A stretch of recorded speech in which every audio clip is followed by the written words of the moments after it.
Hello, friends. Hope all of you are doing well. This is Coach Bala here, coming to you after you have completed your first Meso cycle of the regular season. Oh my goodness, what a huge milestone this is. This is something that, uh, you know, 2 weeks of warm up and then 3 weeks of mesocycle training. That means you are already 5 weeks into training. And I'm sure you would have thought you just started. You guys just started, and right now your mind and body are getting used to this rhythm, this mesocycle rhythm of 3 or 4 runs a week with one long run over the weekend with couple of rest days in between and some strength activities in between. And this is something your body is now getting used to, which is exactly where we need to be at the end of this first meso cycle. By now you would have seen that you go to final search and the next week's meso cycle or the next meso cycle plan would have been loaded already. Take a look at it this weekend. Just sort of have a plan what your next 3 weeks is going to look like, and slowly let us focus on just the next 3 weeks so that you can execute on that small chunks, biteable chunks at a time. That's the plan. I missed last weekend, and was a little, was down with some, sickness and stuff, travel related, and I'm almost back now. So I thought I'll leave a little extra long message today just to summarize few points that I missed last time. So the first one I want to talk to you about is our training structure. You would have heard me say mesocycle. So essentially, the way you look at our training plan, and any running plan is somewhat structured in a very similar manner, is that you have what we call it as a macro cycle. A macro cycle could be 1 season long, and for some it could be multi seasons long as well. Ideally, it is good to have multi-season long. I'm in a 5-year macro cycle with my coach, and I'm in my 5th year right now. And I've gone through a tremendous transformation in these 5 years because being at it on a regular basis. And that's a macro cycle. That means you're not thinking of it as just a one-off event. A training cycle is not a one-off event. It is about health and fitness, which is not one-off, as we all know. So it's a long, good process, and the longer the macro cycle is, it is better. You then look at it in a different mindset. You don't look at a race as just some kind of a medal receiving initiative, but more like an upward trajectory in your health and fitness. That's how you would think. So for now, let's assume a macro cycle is 1 season. So you're looking at one full season as one block of training that you need to do. And each of these macro cycles are divided into mesocycles, which is just about 3 weeks typically in the runner's eye environment. So you have 4 mesocycles, and we just finished our first mesocycle and we enter the second mesocycle. So every mesocycle has an objective. The mesocycle that we just completed, first mesocycle, the objective was for you all to just get started and just get used to this rhythm, this structured training rhythm. That's what was our objective. And all of you have, passed through that with flying colors. Congratulations, guys. Very, very, very proud of you. We all are very proud of you. If you go back to your orientation, you would sort of, there is a slide where we say that this ending the first mesocycle is one strategic point. Folks who have crossed the first mesocycle and entered the second mesocycle, their chances of completing the training with the required objective sort of shoots up to 2x. So you all are on that cusp, which is fantastic. So hunker down. Let's get into the second mesocycle, where the focus is fine-tuning your run. It's all about the control, how you control your run, how do you control your release of energy. That will be your focus, and we'll talk about that next week as we think through the second mesocycle. There is also a macro meso cycle, and then there is also a single day. Every day could be different, which is the microcycle. For us, it's just one day. And every day, there is an objective. Every day, there is an objective for all of us to think about what is it that we need to do for the day.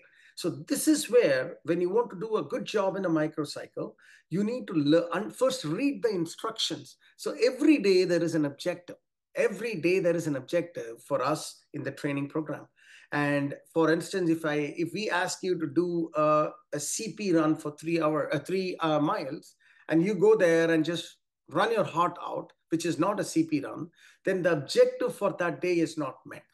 So the series of such mini objectives makes the objective for the mesocycle, and series of mesocycle objectives makes the objective for the macrocycle. So if you think about it, all of it is connected. So one thing you can do as you think about your second mesocycle is read the instructions and execute the instructions to the T. If you're able to do that, you are already on your path. So that's my first message, the training structure and what you need to do as you enter the next beautiful phase of this training. The second thing is, most of you, when you look at the second mesocycle workouts, you will see a different type of strength activities uploaded into your final search. Now, this is what we call it as the kinetic chain muscle strengthening workouts. So if you think about your body, there is a bunch of muscles that needs to act in unison for the body to propel you forward in this act of running.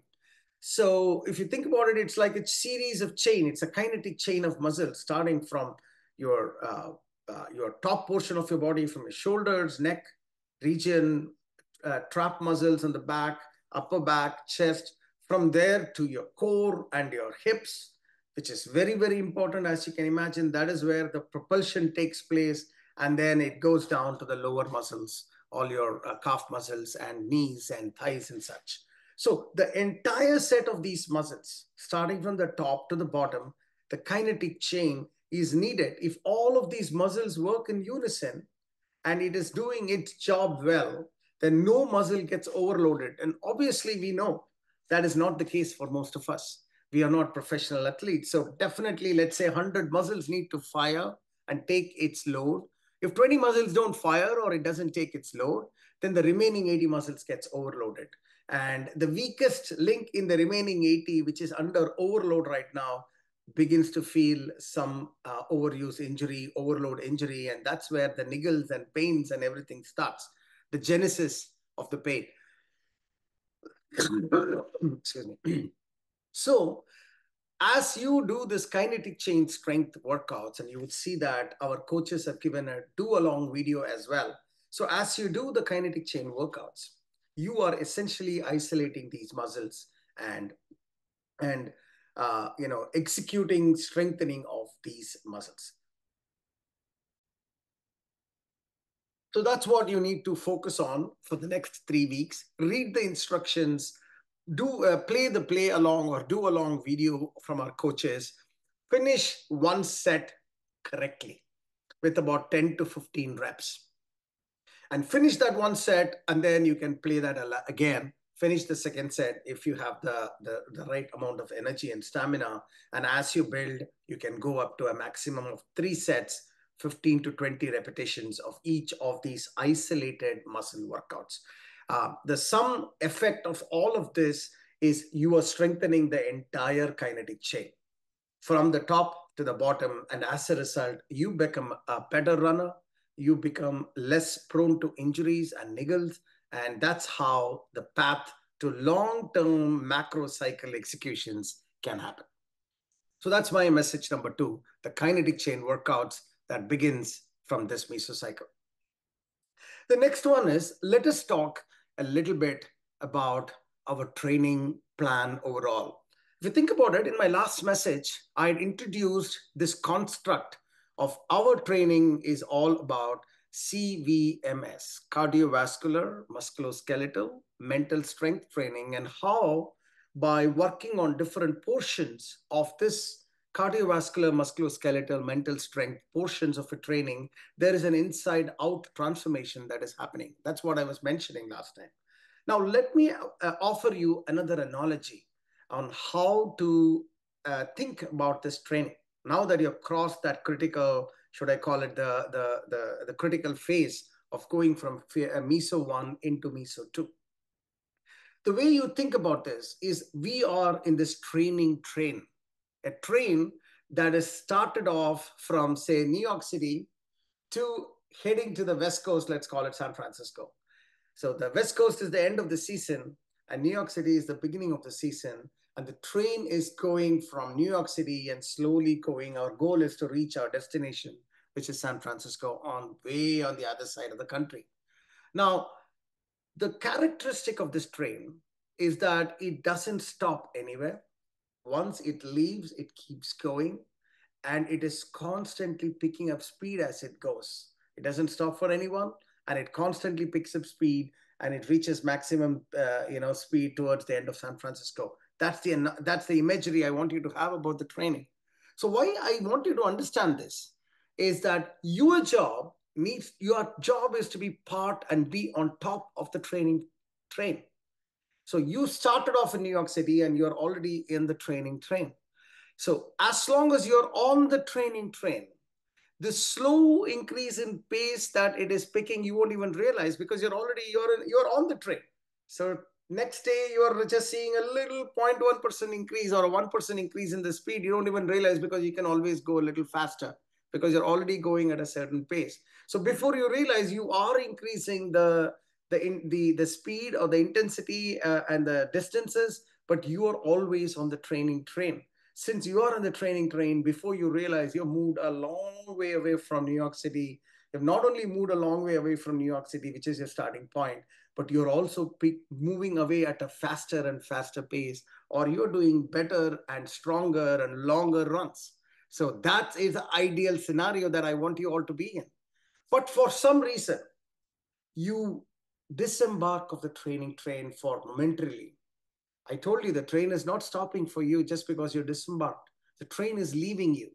So the more time you're out of the training train, the more difficult it is for you to pick up speed again and get back onto the training train so that you become comfortable. That's the problem. That's the problem of disembarking from the training train.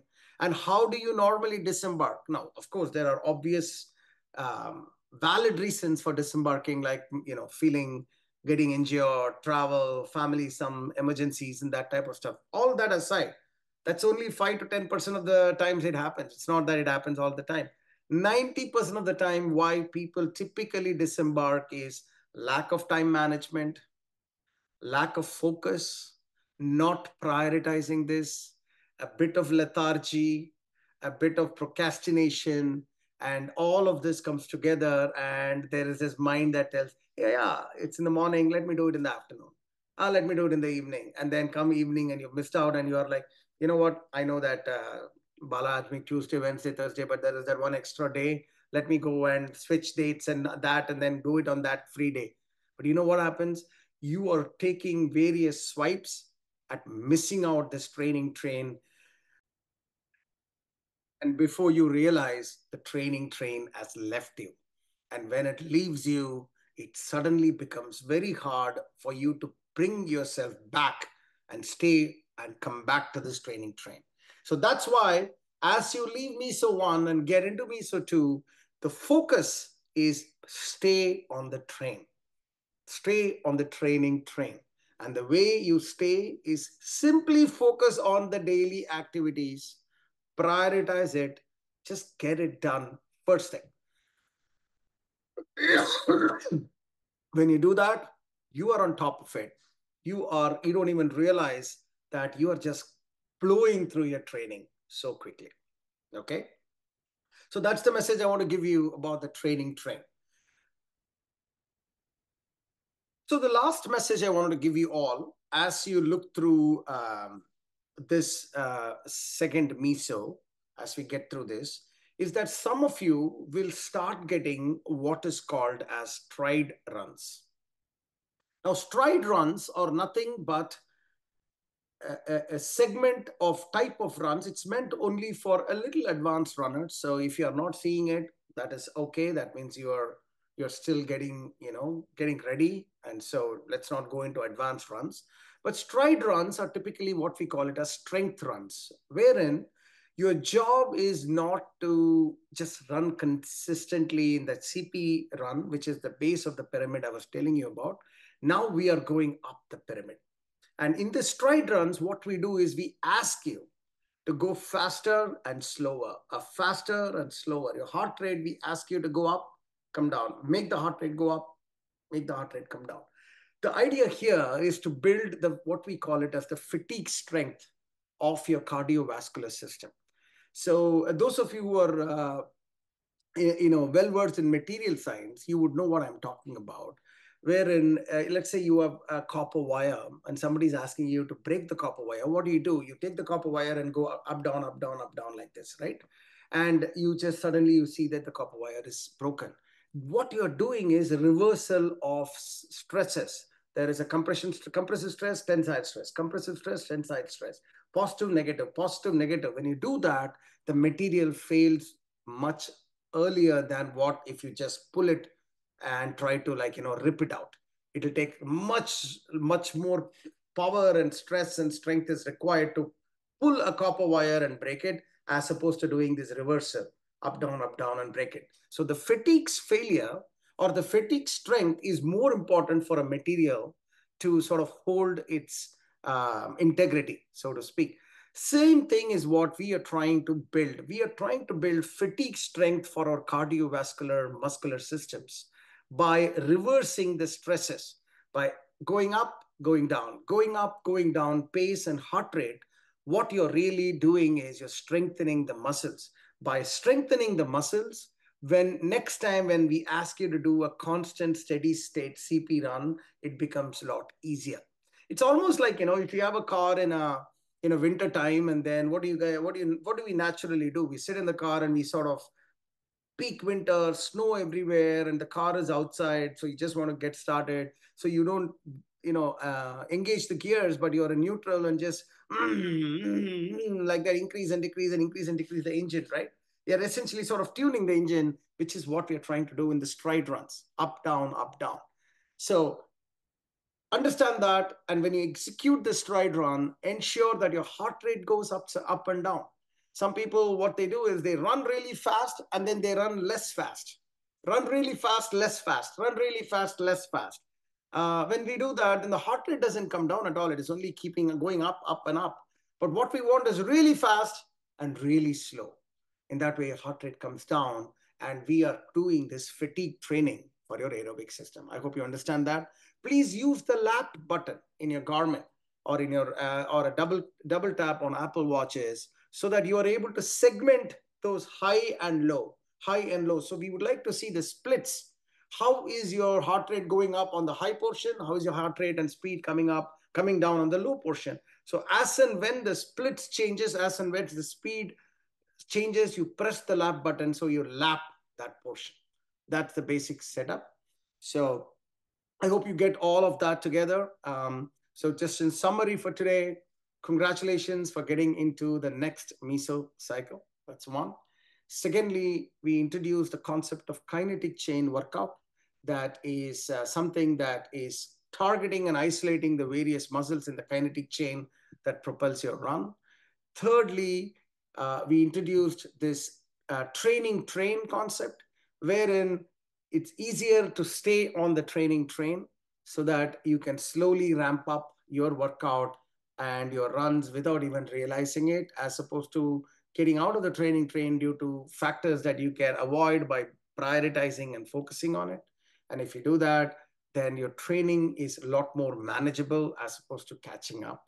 Was that point I'd made. And finally, I introduced the concept of stride runs, which is a strength run that many of you would start seeing in your workouts. And the concept of that is this reversal of high and low heart rate, high stress, low stress, high speed, low speed kind of runs that increases your fatigue strength of your cardiovascular muscular systems. Okay, that's really what it is, folks. Very proud of what you guys are doing. Continue the good work, continue the training, and let's see you at the next weekend. Take care, guys.